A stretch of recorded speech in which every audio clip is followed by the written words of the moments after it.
네, 서원석 TV로 다시 만나 뵙게 됐습니다. 오늘이 9월 9일인데요. 무척 덥습니다.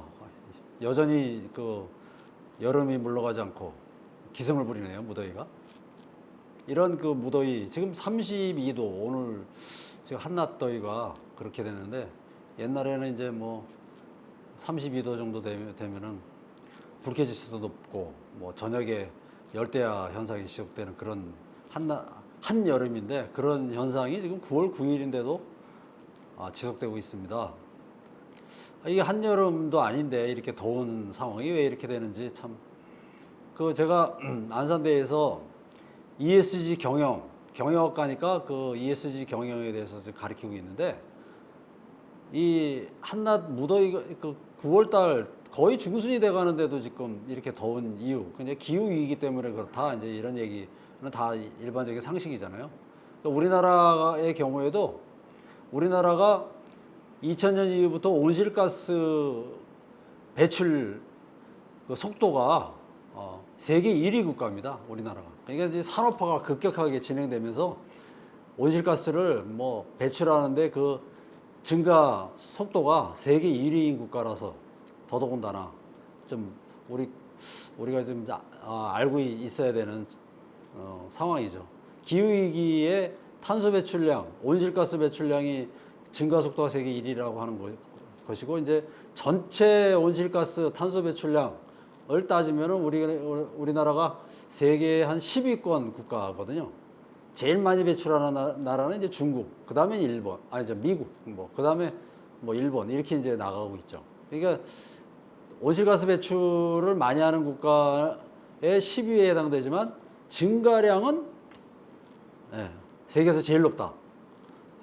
그런 나라이기 때문에 우리가 유튜브를 보시는 분들도 그런 기후위기에 우리나라가 좀 악영향을, 기후위기 악당 국가라는 별명이 있어요. 이제 그런 거를 좀 우리가 의식하면서 살아야 되는데, 환경을 지키려면 결국은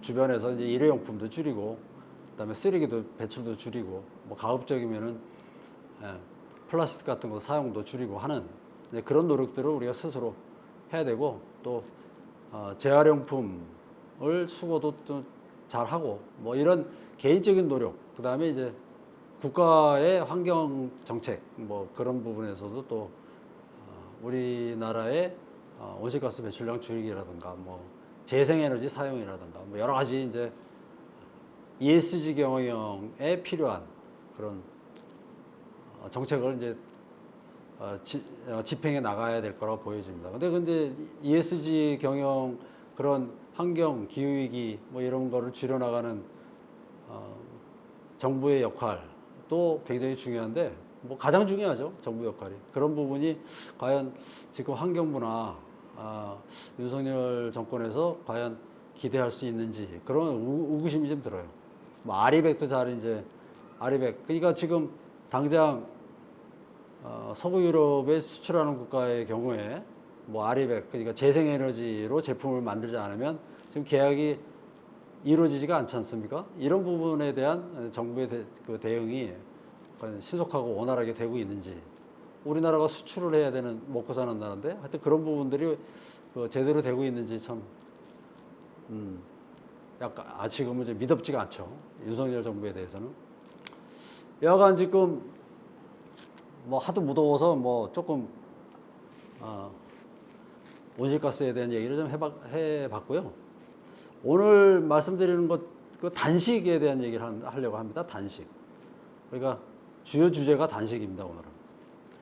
네, 지금 말씀드렸지만 민주당 당대표 이재명 대표의 단식이 10일째이고, 이게 이제 며칠 지나면 지금도 힘든 상태지만 더더군다나 생명을 담보로 한, 목숨을 담보로 한 지금 무기한 단식 농성이죠.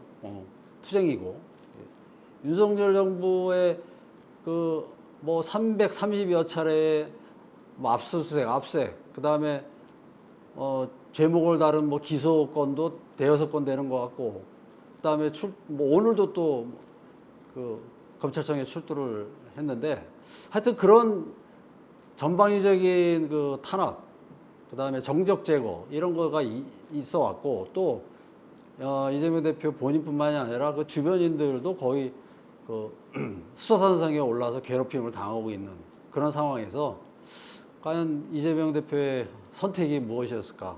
개인적인 이재명, 개인 인간 이재명으로서의 선택. 그다음에 지금 가장 유력한 정치인으로서의 이재명의 선택은 어떤 것이어야 될, 뭐 고민을 많이 하셨겠죠. 그런 부분에 대한 그 선택들이 이제 제가 그 고민을 엄청 당대표가 했을 거다라는 거를 이게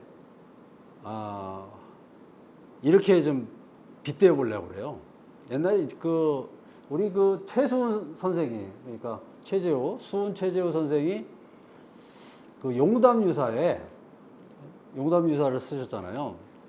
거기에 도덕가라고 하는 이제 가사가 있습니다.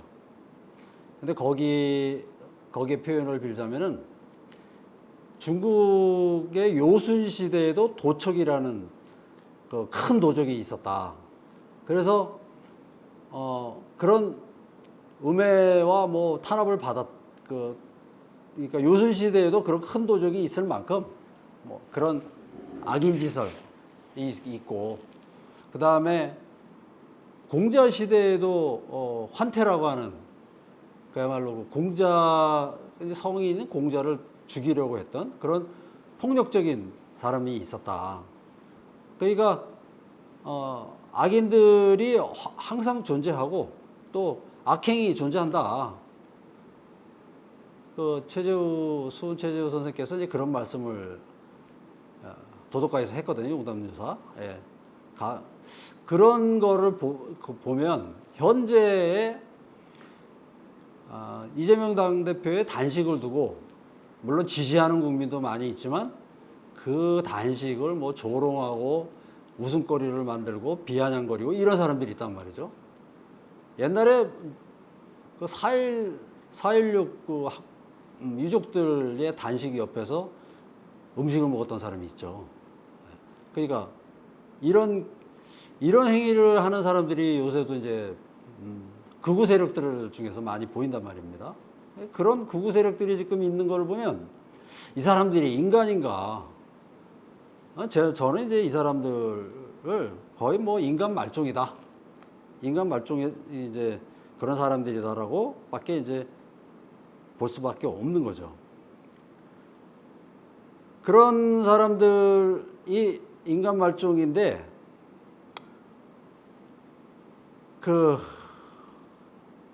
이런 극우 세력의 인간 말종의 형태라는 게, 그러니까 이재명 당대표가 뭐 단식을 하다가 몸이 상하든 죽어나가든 상관없다는 태도잖아요.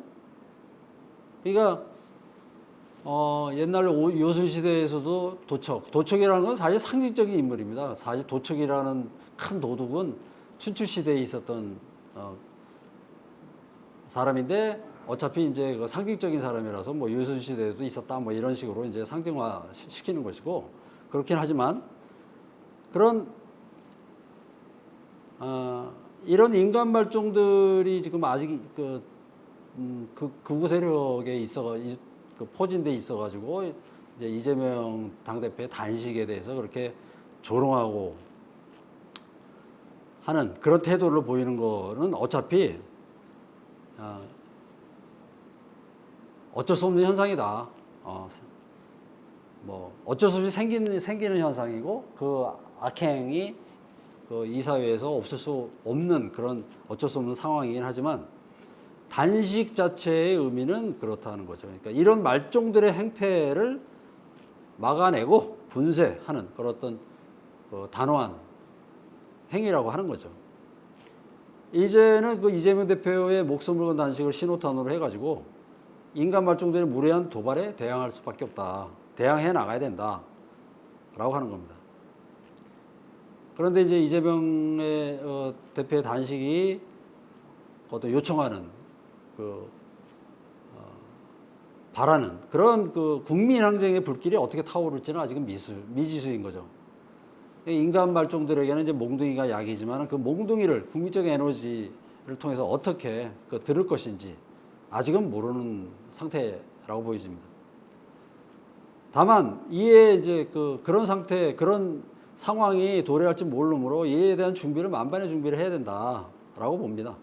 그래서 이제 가장 크게는 지금 말씀드리고자 하는 바가 뭐냐면 민주당은 하여튼 뭐 혁신안뿐만 아니라 쇄신을 해야 됩니다. 그러니까 뭐 더민주 전국혁신에서 제안한 그 혁신안도 있고 당내에서 민주당 당내에서 혁신위원회에서 제안한 그 혁신이 내용도 있지만 그거보다 더한 그 혁신도 또 별도로 준비해야 된다. 저는 그렇게 생각합니다. 그러니까 국회의원들의 기득권 이는 뭐 기득권이 뭐 110 몇 가지라고 그러죠 아마. 근데 한 예를 들어 보면 이런 거가 있어요. 그러니까 그 110 몇 가지의 기득권을 내려놔야 되는데 어떤 것을 내려놓는지 그런 이제 예를 들어 보면 그런 겁니다. 뭐 예를 들어서 비행기 해외 순방 해외에 뭐 어떤 나갈 때 무조건 비즈니스석을 타거든요. 그 특혜 아닙니까? 그러니까 일반 국민들은 다 이코노미석을 타는데 비즈니스석 그러니까 이코노미석을 타는 거는 보장해 준다 하더라도 비즈니스석으로 자기 자신의 안락 편의를 위해서 비즈니스석을 배정받는다 한다면 그 추가 비용은 본인이 내야 된다고 하는 거죠. 왜 세금으로 그 국회의원의 편의를 봐줍니까? 그러니까 일반 국민과 똑같이 대우를 해줘야죠. 이런 거가 이 국회의원의 기득권, 뭐 10 몇 가지 되는 기득권 중에 뭐 두드러진 부분, 자기가 자기 본인 부담, 자부담을 해야 된다고 하는 거죠. 뭐 국회 내에 또 뭐 사우나실이 있는데 사우나실이 뭐 무료라고 하는 거 아닙니까? 그게 지금 있는지 없는지, 그 폐지되는지 어떤지 모르지만 만약에 있다고 한다면 그거 무료가 아니, 무료로 국회의원이 사용하게 하면 안 된다고 하는 거죠. 비용을 내고 사용하게 해야 된다고 하는 거죠. 세금으로 국회의원의 편의와 그 편의가 쌓여지면 특혜가 되는 거기 때문에 그런 편의, 그 다음에 어떤 그 특권 의식을 자꾸만 키워주는 그런 특혜는 국회의원이 그 특권으로서 제해야 된다, 제외시켜야 된다, 없애야 된다, 이제 이렇게 생각을 한다는 거죠. 그래서 그런 국회의원들의 민주당 자체부터도 혁신과 쇄신을 그런 내용까지도 포함시켜서 국회의원이 정치인이 그 나라의 봉사를 하고 국민을 위해서 정말 온몸을 내던져서 공인으로서의 역할을 한다고 한다면 그런 특혜, 특권 이런 것을 버릴 줄 알아야 된다. 내놓을 줄 알아야 된다. 내려놓을 줄 알아야 된다. 이렇게 생각을 합니다. 그런 그 혁신과 쇄신을 해야 되고요. 또 더더군다나 더 요구되는 거는 분열하지 말고 하나로 뭉쳐야 된다. 그러니까 이재명 대표가 이런 그 고통스러운 정말 그 자기 목숨을 생명을 담보로 한 단식을 하고 있는데 그래서 투쟁의 제1선에 서 있는 거 아닙니까 지금? 그런 상황에서 적정 분열을 하면 안 된다. 내부 단결을 강고하게 해야 된다라고 하는 거죠. 이 비상한 시국에 물론 다양한 의견이 보장되는 그런 사회이긴 하지만 정치에서도 다양한 의견이 서로 논의되는 그런 어떤 환경이 조성되어 있긴 하지만 지금은 비상한 시국이기 때문에 내부 목소리가 달라서는 안 되겠다. 딴지거는 특히 더 딴지거는 행위는 또 어떤 전열을 흐트리는 어떤 배신 행위에 버금가는 그런 행위이기 때문에 그런 그 행위를 하면 안 된다. 그래서 일치 단결, 대동 단결해서 지금 그렇게 단식을 두고 뭐 조롱하고 무시하고 이런 인간 말종들의 어떤 생각, 극우 세력들의 그런 망동 이런 부분들을 뚫고 나가야 된다라고 하는 겁니다. 그래서 투쟁의 대우를 정말 강고하게 해서 하는 그런 태도를 결의를 가지고 언행도 삼가고 독재 권력, 검찰 독재 권력과 정말 일치된 힘을 합쳐서 싸우는 그런 상황으로 지금 대우를 구축을 해야 된다. 그것만이 우리 민주당도 살고 지금 무너져 가는 대한민국을 다시 살리는 길이다라고 보여집니다. 그래야지 국민들이 다시 살려주는 국민의 바다가 정말 이 악행을 저지르고 독단에 빠진 윤석열 정부를 침몰시키고 새로운 희망을 가진 미래의 자랑스러운 국가로 만들어 주시는데 그런 상황에 민주당이 역할을 제대로 할 수 있을 것이다. 이렇게 생각합니다. 뭐 이 정도 오늘은 정말 비상한 매우 안타까운 상황이기도 하지만 단식과 관련된 내용을 조금 정리해서 말씀드려봤는데요. 이 순간에 그 단식은 정말로 우스운 일이 아니에요. 정말 자기 생명, 자기 어떤 몸이 지금 어떻게 변할지 모르는, 몸에 어떤 위해를 가할지 모르는 그 후유증이 정말 심각하게 나타나는 그런 생명을 위독하게, 건강을 위험하게 만드는 행위잖아요. 그런 상황에서 이재명 대표의 단식이 언제 동안 지속될지 모르겠지만 우리 국민의 적극적인 호응으로 정말 크나큰 또 함성으로 이 난국을 헤쳐나가는 어떤 기폭제가 분명히 될 거라고 생각을 하면서 단식에 대한 말씀 이 정도로 가름하고 마치겠습니다. 네, 뭐 처음에 말씀드렸지만은 건강하게 이 한여름 이제 뭐 그래도 가을은 오는 거고 또 9월달 풍요로운 가을에 좋은 소식들이 많이 들렸으면 좋겠다. 뭐 이런 말씀도 한편으로 드립니다. 네, 이상 마치겠습니다. 감사합니다.